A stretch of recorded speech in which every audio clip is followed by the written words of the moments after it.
Hello, and I'm doing this vlog from my bed and with my laptop.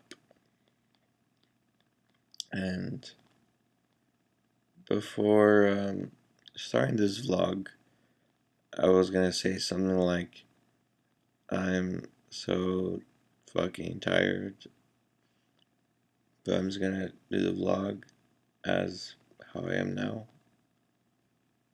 And yeah, but I noticed as soon as I was ready to start the recording, kind of, let's say, woke up a bit, I guess. Um, so that's interesting, I suppose. I don't know what that means, but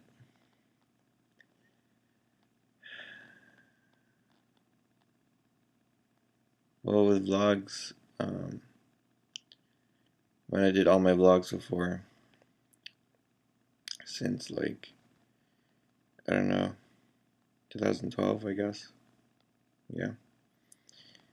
Like, I did it in all sorts of different states and conditions, and sometimes I was in bed like this.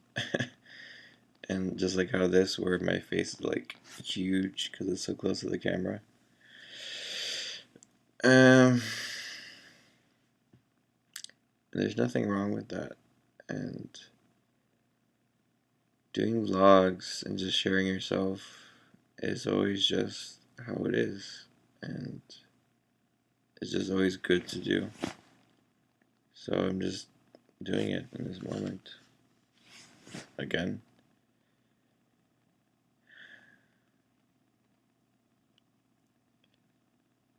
So I did have a longish day, and I did rest a lot when I came home today after work. And there were a few things that I wanted to do vlogs on and write about, but I just saw that I needed that space to just rest. And I just was in bed and watching Netflix, and took a bath, hot bath, and had a singing class. And this just was today. It was Wednesday. And but I can still share the things I wanted to share from before.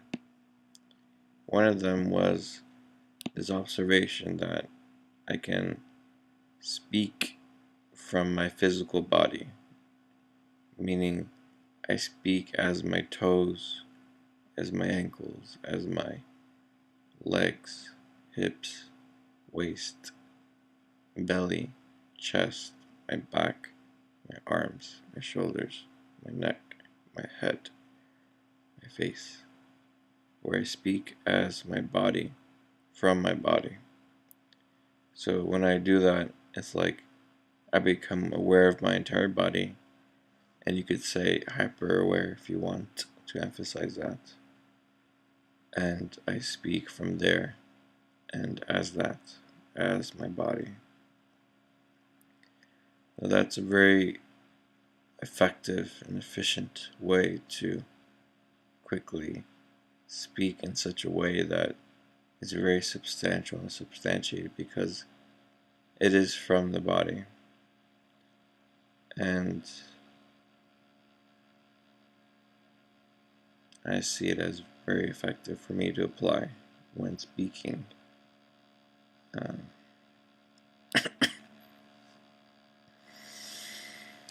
um,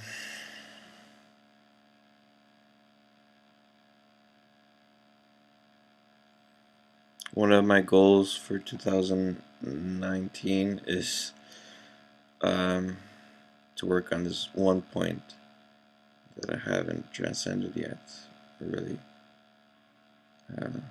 worked on too much, is speaking in front of a large crowd and giving a speech or a presentation.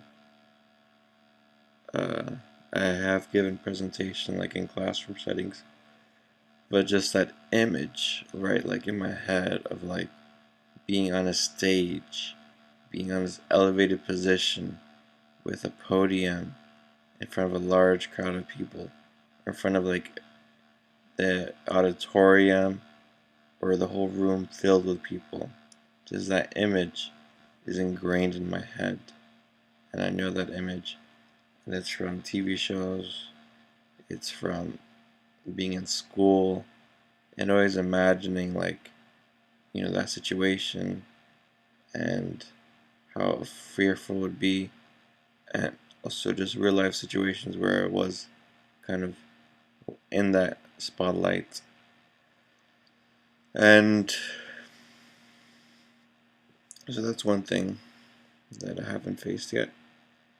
And here I was looking at, since I started a process, looking across all my years, okay, I was asking myself, what haven't I yet done or walked yet as something that I really wanted to, that was like on my to-do list.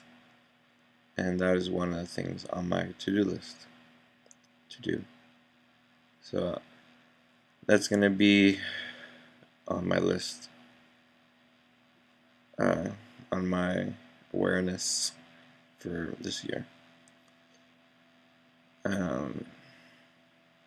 Even speaking about it now, it brings up the anxiety that I would need to face and walk in real time in the physical. And how I would approach it would be, just to explain my process of approaching it. How I would approach would be, be aware of, okay, there's energy that's going to come up. Just do it unconditionally. Breathe. Be in the physical. Do the speech, do the presentation. Obviously, prepare for it, practice for it, and do it. And do it within speaking my best way possible. Speak for my body, like how this cool point that opened up already. And just stand well and be aware of, that I could be shaking in my knees, you could say, where it's like I feel weak in my legs. So make sure I am strong, and then just give my best presentation possible. And then afterwards or during, just kind of like be aware of what reactions I may have or what thoughts I may have. And then after I've done it one time, then I write whatever reactions or thoughts I had, and I do the self-forgiveness, and I do the writing, and I see if it's clear, and if it's not clear yet, and I keep writing, I keep looking at the point until I see whatever systems or memories that are still holding me back. And then once I'm clear, then, or even if I'm not clear yet, how I walk my process when I face a system or point is I just, no matter how long it takes to walk it, I walk it. So if it's 3 days or a week or 2 weeks, whatever, it's kind of like I just focus on one thing at a time. Like I focus on that, and that's like, okay, the point that I'm walking with, kind of thing. That makes it very simple to do, to walk process. Just I'm working on this point now, and that gives it that I'm gonna give all my attention until I reach a point of clarity, which then I can walk in the physical, and then continue living. And so then after that, I would then do it again, apply what I've realized, and walk in the physical, and again see if there's any other reactions, and continue doing that. Continue that same process, repeating as needed. It's like washing your hair.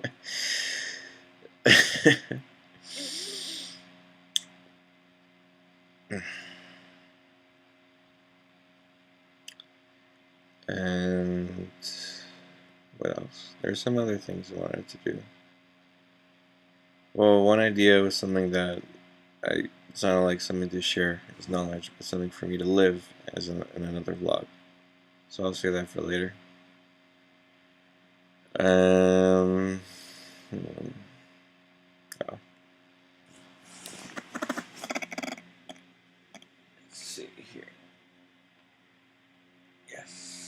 Okay.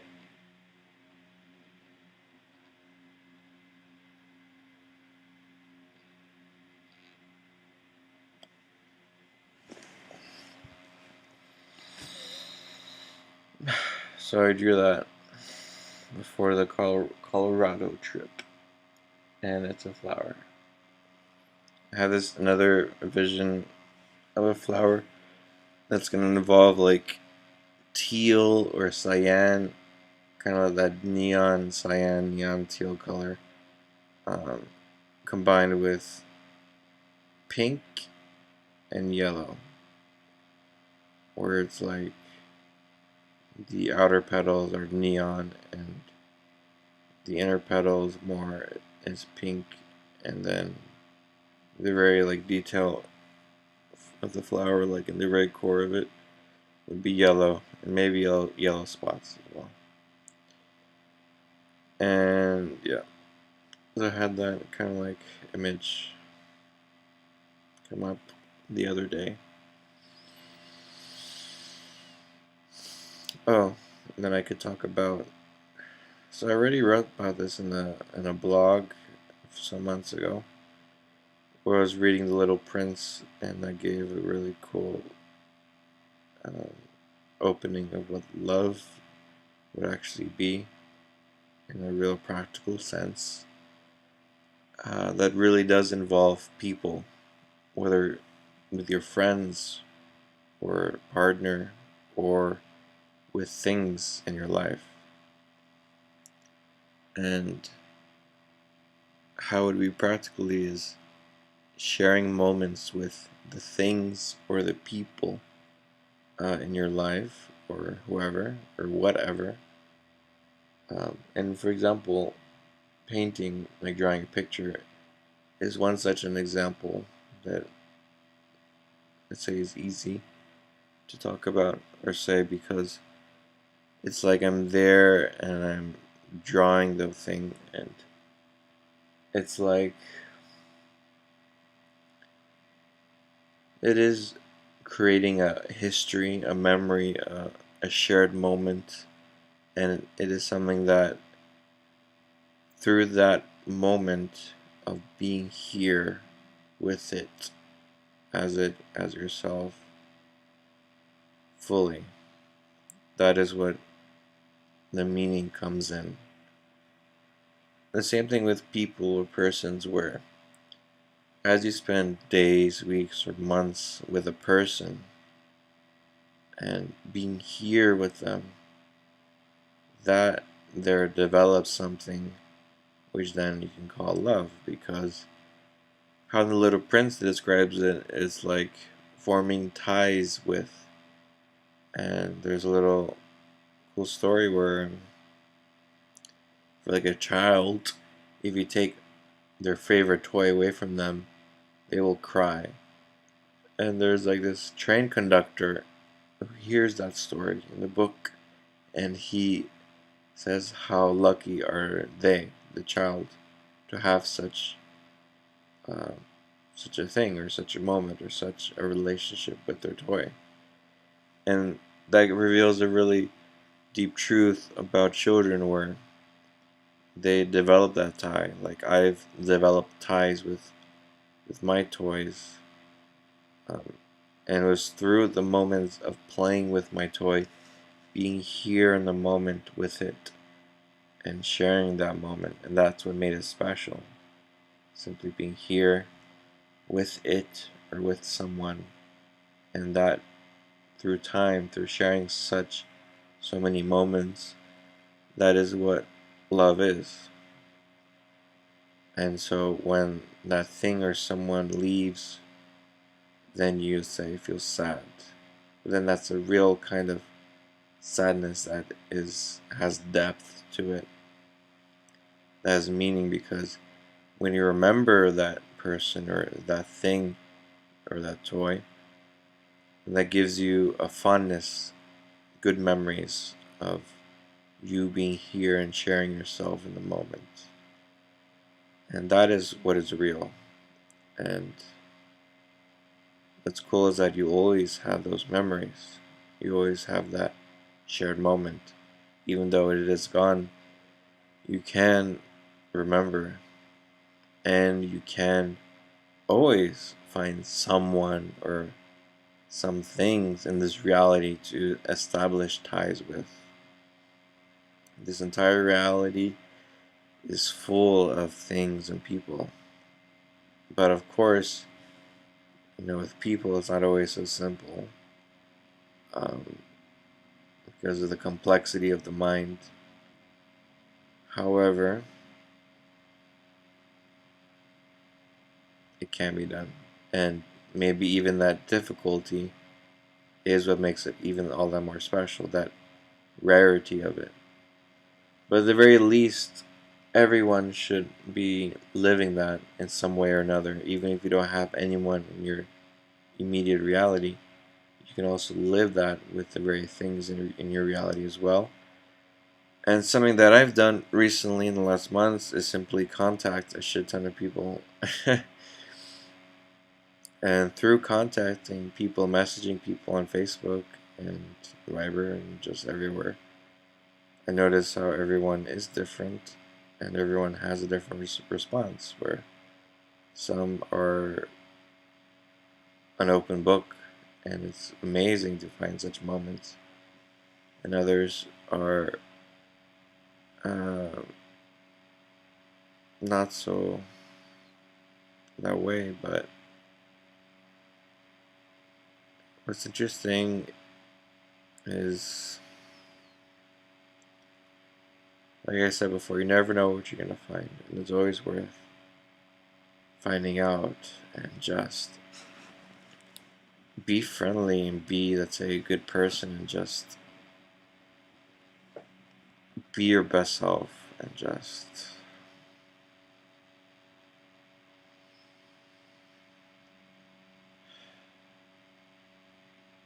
be open to the opportunities, possibilities, and explore everything that you can.